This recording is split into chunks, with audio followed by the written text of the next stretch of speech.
হয়েছে, ভোট দিতে কখনো পারিনি।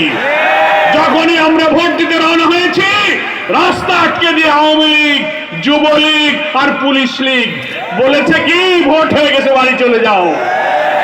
এবারে আমরা একটি অন্তর্বর্তীকালীন সরকারের অধীনে একটি অবাধ নিরপেক্ষ নির্বাচনের জন্য আমাদের গণতন্ত্র, ভোটাধিকার, আমাদের সংবিধান, আমাদের মূল্যবোধ, ধর্ম, বর্ণ, নারী, পুরুষ নির্বিশেষে আমাদের অধিকারের জন্য 2000 ছাত্র জনতা আমরা প্রাণ দিয়েছি। 30,000 ছাত্র জনতা আহত হয়েছে, কত মায়ের কোল খালি হয়েছে, কত শিশুর কান্না, কত স্ত্রীর চোখের পানি আজও শুকায়নি। এই রক্ত যেন বৃথা যেতে পারে না। এই শেখ হাসিনা কর্তৃত্ববাদী সরকার, তত্ত্বাবধায়ক সরকারের অধীনে নিরপেক্ষ নির্বাচনের ব্যবস্থা সেই ইচ্ছা করে জোর করে সংবিধান থেকে বাদ দিয়েছে।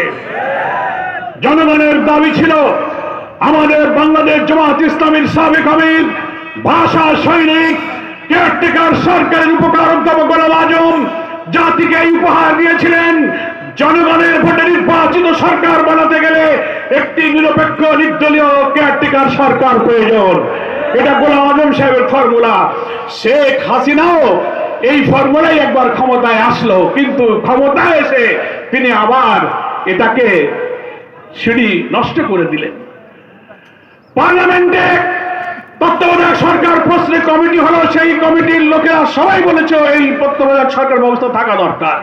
আদালতে গেল, অ্যামিকাস কিউরিরা পরামর্শ দিলেন, অধিকাংশ অ্যামিকাস কিউরি বলল যে না, তত্ত্বাবধায়ক সরকার থাকবে। জোর করে তিনি এটাকে আদালতের উপরে চাপ দিয়ে সংবিধান সংশোধন করে বাতিল করে দিলেন। আলহামদুলিল্লাহ, পঞ্চম সংশোধনী বাতিল করে বাংলাদেশে আমাদের সেই দাবি, তত্ত্বাবধায়ক নির্বাচনের দাবি আমাদের পূর্ণ হয়েছে, সেটা ফিরে এসেছে। বলে আগামীতে আর ভোট কাটা, দিনের ভোট রাতে হওয়া, ভোট কেন্দ্র থেকে ফেরত দেওয়ার ভোট আমরা আর মেনে নিতে পারি না। যদি কোনো চক্রান্ত করে আমাদের ভোটাধিকার প্রয়োগে বাধা দেওয়া হয়, ওই মুগ্ধ আবু সাইদের মতো বুক ফুটে ফ্যাসিবাদের বিরুদ্ধে আবার আমরা সংগ্রাম করব। তাই বাইগাছাবাসীকে বলতে চাই, প্রস্তুত হন। আমরা এই অন্তর্বর্তীকালীন তত্ত্বাবধায়ক সরকারকে সহযোগিতা করতে রাজি আছি, কিন্তু কেউ যদি অরাজকতা করে অস্থির করতে চান, আমরা তাদেরকে দেশপ্রেমিক মনে করব না।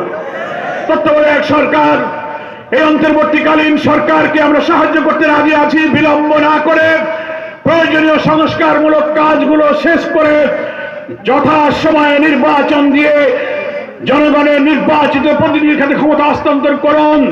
আমরা আমাদের স্বপ্নের বাংলাদেশ গড়ব, একটি কল্যাণ রাষ্ট্র, সুবিচারপূর্ণ রাষ্ট্র, যে রাষ্ট্রের দুঃখ কষ্ট থাকবে না।